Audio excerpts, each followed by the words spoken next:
दुनिया में जो सूरत हाल है उस पर सभी को तशवीश है। हर शख्स किसी न किसी तरह अफेक्ट हो रहा है। मतलब बहुत से लोग हमारे यहाँ तो बसते हैं जिनके बहन भाई, जिनके रिश्तेदार खलीजी ममालिक में हैं, सऊदी अरेबिया में हैं, टूरिज़म है हमारा, फिर लोगों के कारोबार हैं, फिर जो ईरान की सूरत हाल है उस पर भी सबको तशवीश है। सो लिटरली एक ग्लोबल क्राइसिस की शक्ल इख्तियार करती जा रही है ये जंग, and we are all being affected by it. अब सवाल ये भी है कि अब चौथा रोज़ आज है जंग को, लेकिन जंग के ख़त्म होने के आसार कहीं दूर दूर तक भी नज़र नहीं आ रहे हैं। अमेरिका और इसराइल के हमलों को आज चौथा दिन हो गया है। जंग के शोले खलीजी ममालिक तक मुसलसल फैल ही रहे हैं।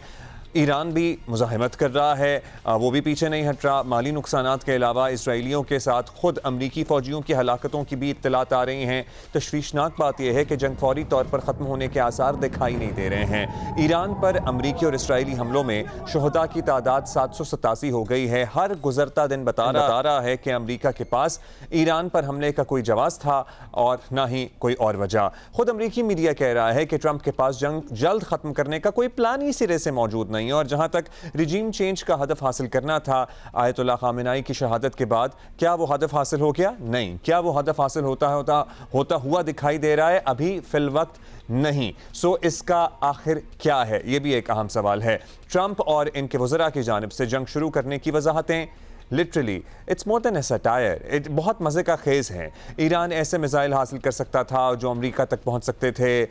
जब साथ ही पेंटागन ने यह बता दिया कांग्रेस को कि कोई ऐसी इंडिकेशन नहीं थी कि ईरान अमेरिका पे हमला करने वाला था, तो उन्होंने कहा कि चूंकि इजराइल ईरान पर हमला करने वाला था तो जवाबन ईरान ने हम पे हमला करना था, इसलिए जवाबन वो हमला करते हैं, हमने उन पे पहले हमला कर दिया। लिटरली इस तरह की बातें हो रही हैं। सुनिए क्या कहा जा रहा है। An Iranian regime armed with long-range missiles and nuclear weapons would be an intolerable threat to the Middle East, but also to the American people. Our country itself would be under threat, and it was very nearly under threat. I was very proud to have knocked out the Iran nuclear deal by President Barack Hussein Obama. That was a horrible, horrible, dangerous document. They would have had nuclear weapons 3 years ago, and they would have used them. But I'll not let that happen. For almost 47 years, this regime has been attacking the United States and killing Americans. Every time you see someone with missing arms and legs or a face that's been absolutely shattered violently, it was almost certainly caused by an Iran roadside bomb. They were put there by General Soleimani, who was the father of the roadside bomb. Very proudly, he thought, but I terminated him in my first term. This was our last best chance to strike what we're doing right now and eliminate the intolerable threats posed by this sick and sinister regime. So nuclear arms से अब conventional weapons तक भी बात आ गई, और बड़ी जल्दी आ गई, और किसी को पता नहीं खबर हुई या नहीं हुई, लेकिन ये कन्वेंशनल वेपन्स से लेकर और उसके बाद ये इस तौजी तक कि इसराइल ने चूँकि हमला करना था और उसको तो हम कहाँ रोक सकते हैं, और वो फिर जवाबन हम पे हमला करते इसलिए हमने पहले ही हमला कर दिया। दुनिया देख रही है इसको। उधर सेनेट में अपने यहाँ की बात कर रहे हैं नायब वज़ीर आज़म और वज़ीर ख़ारिजा इसहाक़ डार ने आज साफ कहा कि मुज़ाकरात में मुस्बत पेशरफ्त के बावजूद ईरान पर हमला किया गया। ईरान आटमी हथियार ना बनाने पर तैयार हो चुका था। अब तो आटमी हथियारों वाली बात काफ़ी पीछे रह गई, अब तो कन्वेंशनल वेपन्स पे बात आ गई थी। पाकिस्तान का अपना मौक़िफ़ है और वो उस पर कायम है कि जंग के बजाय मामलात को सिफारतकारी से हल होना चाहिए। हमारे मौक़िफ़ की ही वजह से ईरानी पार्लियामेंट के अंदर पाकिस्तान के शुक्रिया के नारे लगे थे। पूरी कोशिश किया है कि आवाज उठाई जाए और इनको कन्विंस किया जाए कि ये जो इंटरनेशनल लॉ के तहत जो डिप्लोमेसी और जो डायलॉग का प्रोसेस है उस पर आ जाए। ये प्रोसेस जनाब चेयरमैन बड़ा कामयाबी के साथ चल रहा था। मेरी कल रात जब दोबारा ओमान के वजीर खारजा साहब से बात हुई तो उन्होंने ये बताया कि वो बिल्कुल पॉजिटिव नोट पे एंड हुआ, और उसके बाद वो वाशिंगटन फ्लाई करके गए और वहां वो नायब सदर अमेरिका को मिले और उनको बताया कि जी हमारी जो तमाम डायलॉग है वो बड़ा पॉजिटिव जा रहे हैं। So all of a sudden ये जो आनन फानन ये जो हमला हुआ वो ही रिपीट थी जो पिछले साल 13 जून को हुआ। ईरान हमारा ब्रादर मुल्क है, हमारा हमसाया मुल्क है, हमारा मुसलमान भाई है। तो मैं समझता हूं कि जितनी एफर्ट्स अब नहीं, इसलिए नहीं, पिछले राउंड में भी वो गालबन ईरान की अपनी लीडरशिप वो ज्यादा बेहतर एक्सप्लेन कर सकती है। बैक डोर में रह के हमने डिप्लोमेटिक एफर्ट्स बहुत की हैं ताकि ये मामला कहीं सुलझ जाए। इशू क्या थी कि जी वो कहते हैं कि ये न्यूक्लियर वेपन्स ना बनाए। ईरान माना हुआ कि हम न्यूक्लियर वेपन्स नहीं बनाएंगे, हम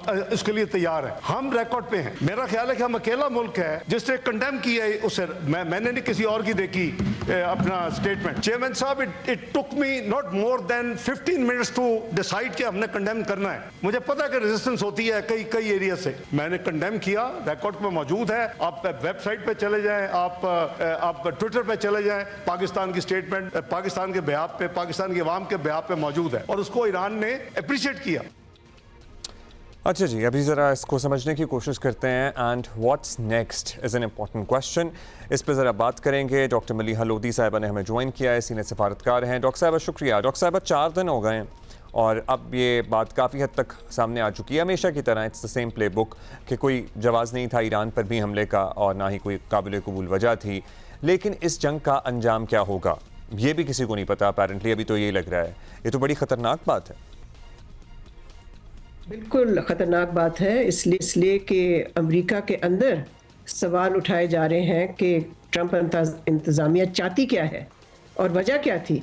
इसलिए कि जो वजह बता रहे हैं ईरान को अटैक करने की, हमला करने की, वो एक दिन कुछ कहते हैं, 2 घंटे बाद उनका कोई और सेक्रेटरी कुछ और कहता है।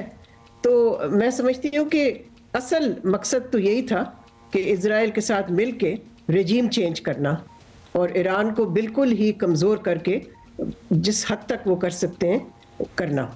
लेकिन हो ये रहा है कि ये जंग जो है ये फैल रही है, ये एक रीजनल क्राइसिस बन गया है।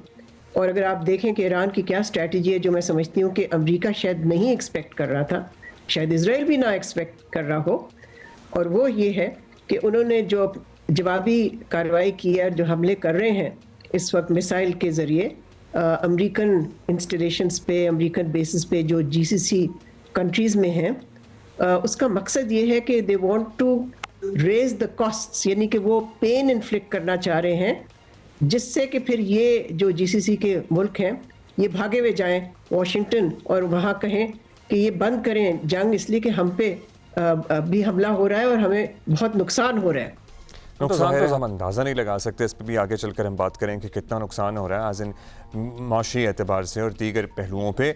लेकिन डॉक्टर साहबा, खलीज ममालिक की पोजीशन इस वक्त बड़ी ऑकवर्ड और टेंस भी है कि वो ईरान के साथ बराह रास्त जंग में नहीं है, लेकिन सबसे ज़्यादा जैसा आपने कहा कि नुकसान उनका हो रहा है। अब इन हालात में वो भागे हुए तो अब तक नहीं गए हैं, क्योंकि गए होते तो शायद कुछ हिलजुल होती। वो कब तक न्यूट्रल रह सकेंगे? नुकसान हो रहा है, इसमें तो कोई शुबा नहीं। सऊदी अरेबिया की सबसे बड़ी रिफाइनरी पे हमला हुआ है। कतर ने अपनी जो LNG प्रोडक्शन है वो बंद कर दी है, जिससे कि जाहिर है गैस सप्लाईज कह रहे हैं कि यूरोप के 50% इफ़ेक्ट हो रहे हैं या होंगे। तो इस सूरत हाल में तो जाहिर है इसका मकसद ईरान का है टू माउंट प्रेशर, इतना प्रेशर डाला जाए इन अरब मुल्कों पे कि वो मजबूर हो जाएं कि अमेरिका को कहें कि ये जंग बंद करें, इसलिए कि इसमें हमारा बहुत ज़्यादा नुकसान हो रहा है। अच्छा, पाकिस्तान की बात करें, अभी हम वज़ीर ख़ारजा की गुफ्तगू भी सुना रहे थे। अब तक बड़ी कैलकुलेटेड सा रिस्पॉन्स है हमारा पोजीशन है, ज़ाहिर है यही ठीक ऑप्शन भी है, लेकिन आज हम ये पोजीशन ले सकते हैं, कल को हालात बदल भी सकते हैं। क्या हमारे पास आने वाले वक्त के लिए प्लान है या प्लान बी या हमारा प्लान सी क्या होने चाहिए? हमारा क्या मौक़िफ़ होना चाहिए हमारा? How should we prepare ourselves diplomatically? देखिए, जाहिर है हमने तो ज़रूर तैयारी की होगी, जैसे हमें नज़र आया कि अमेरिका और इजराइल जंग मुसल्लत करने लगा ईरान पे, और जिस तरह हमने पिछले साल अपनी पोजीशन ली, उसी तरह हमें इस वक्त भी लेनी चाहिए। और वो एक प्रिंसिपल पोजीशन है जिसमें कि हम जिस मुल्क के ख़िलाफ़ एग्रेशन हुई है उसके साथ खड़े हों, और वो मुल्क है ईरान, हमारा हमसाया मुल्क, मुसलमान मुल्क, जिसके रहबर को अमेरिका ने देखें कैसे शहीद कर दिया है। तो इसमें तो बड़ी क्लियर बात है ना कि हमें किस तरफ होना चाहिए। सो हमें प्रिंसिपल की तरफ होना चाहिए, इंटरनेशनल लॉ की तरफ होना चाहिए, मोरालिटी की तरफ होना चाहिए, और साथ साथ जाहिर है हमें अपनी नज़र बहुत ही रखनी चाहिए। ये इतना लंबा बॉर्डर है हमारा ईरान के साथ, और अगर सूरत हाल फर्दर बिगड़ती है और ईरान से स्पिल ओवर होता है तो उसके लिए भी जाहिर है आई एम श्योर हमने तैयारी की होगी, लेकिन आई थिंक हमें हाई अलर्ट पे होना चाहिए अपने बॉर्डर पे। साथ साथ हमें ये भी कहना चाहिए कि ये जंग जल्द अज जल्द बंद होनी चाहिए, और अमेरिका की जो एस्केलेशन है उसका वो बंद होनी चाहिए, और इजराइल की तरफ से भी जो अटैक्स कंटिन्यू कर रहे हैं वो भी ख़त्म होने चाहिए। शुक्रिया आपका डॉक्टर मलिहा लोधी हमारे साथ मौजूद थी। और